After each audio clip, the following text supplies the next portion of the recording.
Bueno, hola alumnos, yo soy Maja, María Fernanda Domínguez. Hoy vamos a ver la clase sobre Durkheim, sobre su obra Las formas elementales de la vida religiosa, que ustedes tienen en la bibliografía, para leer la introducción, el capítulo 1 y las conclusiones.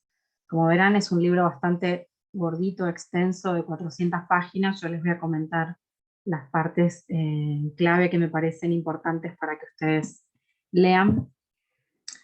Entonces, vamos a comenzar. Es un texto fantástico para abordar sobre religión, escrito por uno de los fundadores de la sociología. A ver si me deja pasar de pantalla. Perdón. Compartir pantalla. Vamos a compartir acá. Bueno, me deja cambiar de pantalla, pero así creo que se lee bien. Voy a dividir la clase en tres aspectos. El primero es el contexto biográfico del autor, el segundo son los conceptos clave en esta obra de las formas elementales de la vida religiosa, y el tercero, buscar algunas claves de cómo pensar la utilidad de una obra que fue escrita hace más de 100 años, 109 para ser exacta, en el contexto actual.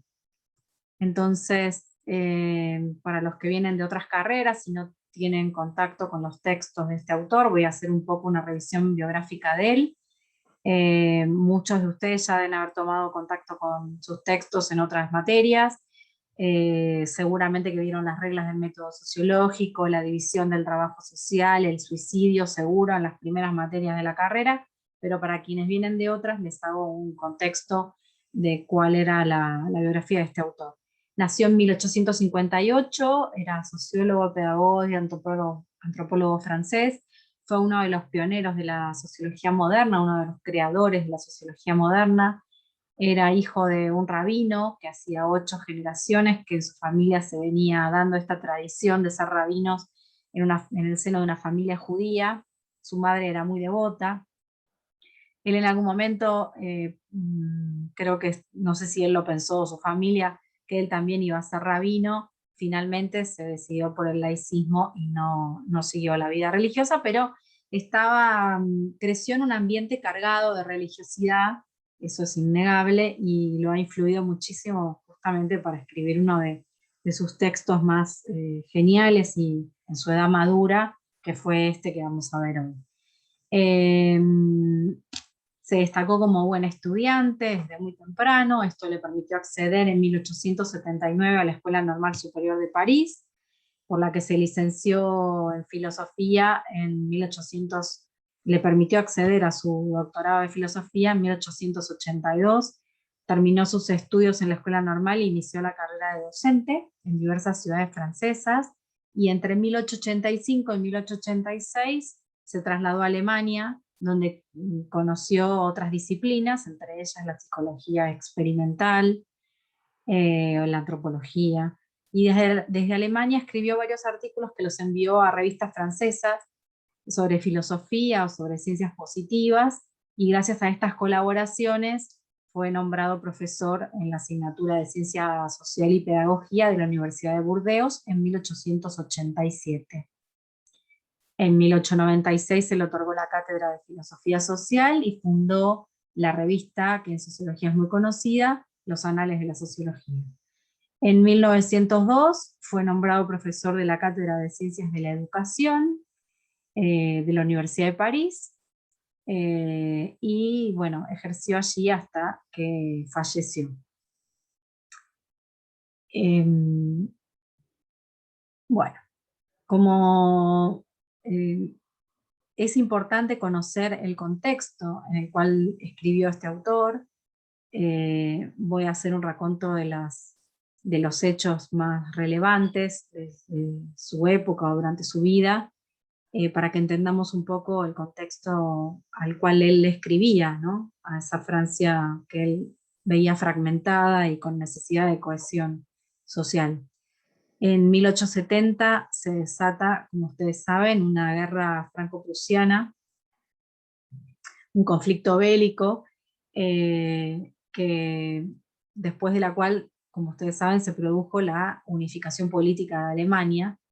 se firma un tratado de paz cuando termina esta guerra, que fue el Tratado de Paz de Frankfurt, en el cual Bismarck, además de imponer unas grandes sumas en concepto de reparación de la guerra a Francia, lo que hace es quedarse con Lorena y Alsacia, que eran dos provincias francesas ricas en carbón y en hierro, que esto va a ser importante después para los desarrollos industriales y tecnológicos que van a devenir. Y se crea en este momento una alianza entre Prusia, Austria e Italia, en oposición a otra alianza dual que hace Francia con Rusia, a la que después se incorpora más tardíamente, en 1904, Gran Bretaña, y crean la Entente Cordial. Recuerden que estas dos facciones son las que después se van a enfrentar en la Primera Guerra Mundial, que se desata en 1914 y 1918. Entre 1870, 1875 a 1940 se va a iniciar un periodo en Francia de lo que se llamó la Tercera República Francesa, que fue una especie de democracia parlamentaria que sobrevivió a la Primera Guerra Mundial, pero que finalmente no pudo sobrevivir más adelante, cuando se desata la Segunda Guerra Mundial, a la invasión alemana del Tercer Reich, que se sucede más cerca de 1940. A partir de para retomar esta Tercera República Francesa, se pone en marcha una política anticlerical en toda Francia, que está inspirada en la idea del laicismo, que va a culminar en 1905 cuando se separan finalmente la Iglesia y el Estado eh, a través de la ley que los separa, y especialmente esta ley iba dirigida a la Iglesia Católica porque los republicanos consideraban que la Iglesia Católica era el bastión del conservadurismo más reaccionario y antiliberal, entonces puntualmente va a ir apuntada esa ley a esa separación con esa Iglesia Católica. Entonces, la separación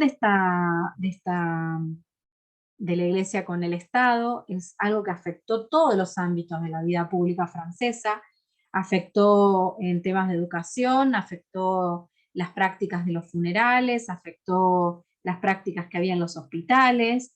Recuerden que acá es donde aparecen las primeras enfermeras diplomadas, en contraposición a las monjas, que eran quienes se hacían cargo de los enfermos hasta ese momento. Se empiezan a regular las procesiones, delimitando distintos espacios públicos donde se pueden hacer y donde no se pueden hacer. Se prohíbe el porte de sotanas en la vía pública para los sacerdotes. Se obliga al clero a cumplir con su deber militar, que hasta ese momento no lo cumplían. Para que tengan una idea, se cerraron 12.500 escuelas religiosas para esta época, menos en Alsacia y Lorena, que como ya les dije, que habían quedado en manos alemanas. Y todo esto provoca una ruptura con la Santa Sede en 1905. Perdón, en 1904. La idea era, con todas estas prácticas, afianzar esta preponderancia del Estado y la libertad de conciencia de todos los ciudadanos por sobre las ideas religiosas. También, bueno, hay tensiones internas en Francia. El caso Dreyfus fue un caso escandaloso de la época, que casi duró 12 años, se inició en 1894 y culminó en 1906, pero es un caso tan escandaloso que ha dejado la sociedad francesa dividida prácticamente en dos facciones. El caso Dreyfus, como ustedes recordarán, es el caso de un funcionario que fue acusado de espionaje para los alemanes, entonces se lo condena a cadena perpetua por espionaje, y este caso mostró la subsistencia porque bueno, se dividió la sociedad en los que estaban a favor y los que estaban en contra. El fin del escándalo se suscitó gracias a un escrito del novelista Émile Zola, que ustedes deben haber escuchado, que se llama Yo acuso, en el cual no solamente él defendió a Dreyfus de los ataques antisemitistas que estaba recibiendo, sino que expuso cómo estaba conviviendo con este igualitarismo republicano una ideología antisemitista y de un nacionalismo violento en el seno de este igualitarismo republicano que la Tercera República proclamaba, ¿no? Esto subyacía en las bases de esta Tercera República que se estaba queriendo imponer con fuerza. Entonces, para otro escándalo también de la época bastante conocido fue la corrupción que hubo en los funcionarios que estuvieron a cargo de la construcción del Canal de Panamá. Francia tenía la concesión de realizar esta obra monumental que fue el Canal de Panamá, y es un encargo que se le hace a propuesta del ingeniero Ferdinand Lesseps, que fue quien había construido el canal de Suez y ya tenía la experiencia.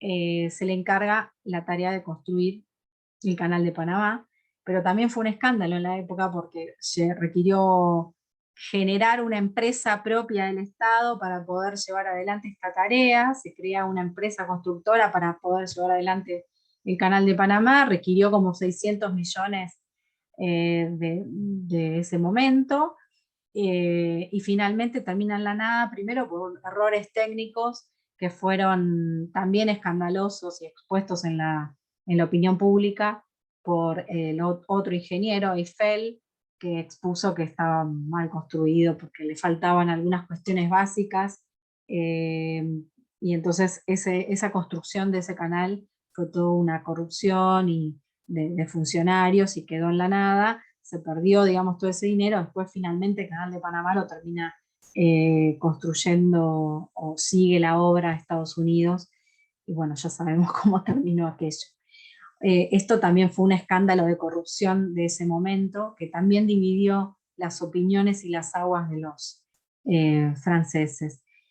Otro hecho importante a destacar en esta época fue el de Affaire de Fiche, que fue entre 1904 y 1905, en el cual un ministro de guerra, llamado Combes, empieza a mirar un índice de registros de funcionarios franceses, en los cuales infiere por la cantidad de veces que iban a misa quiénes eran los funcionarios católicos que estaban metidos en el gobierno, y empieza a impedir el ascenso en el escalafón de los funcionarios católicos. Esto también fue un escándalo y fue motivo de protestas de la sociedad francesa, porque bueno, estaban vulnerando las creencias individuales o de las conciencias individuales, justamente una república que se decía defender la libertad de expresión y la libertad, digamos, de conciencia. Entonces, bueno, también fue un escándalo en la época, y nada más ni nada menos también se sucede para esta época, en 1914, se configuran estas dos facciones que se enfrentan en la Primera Guerra Mundial. Bueno, dicho todo esto muy brevemente y muy rápidamente, estamos frente a un contexto en el cual Durkheim escribe de una sociedad fragmentada, repleta de problemas, y él escribe este documento sobre las formas elementales de la vida religiosa, en las cuales propone buscar algunos indicios de cómo hacer para que la sociedad se mantenga unida, se mantenga cohesionada en medio de todo este contexto, ¿no?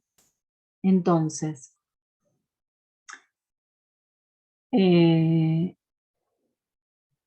está pensando en la construcción de una moral laica que no dependa de dogmas religiosos, pero que de alguna manera tengan relación o fuerza, como lo tiene el sentimiento religioso. Entonces, él está pensando en que esta Tercera República debe consolidarse por consenso, pero sin los elementos de la religión, él cree que esta tarea es imposible. Él ve cómo se va imponiendo de a poco en las distintas prácticas que ya les mencioné el laicismo, pero ve bueno, que la sociedad en realidad tiene que generar o crear sus propios dioses, o sus nuevos dioses, va a decir. Entonces, Bueno, para entrarnos en el texto, vamos a ir de atrás para adelante, porque es un texto que lo escribió muy maduro, en 1912. Fíjense que él falleció en 1917. Y no se está frente a un texto que le declare la guerra a la religión. Él encuentra los elementos en la religión para utilizarlos de otra manera, pero no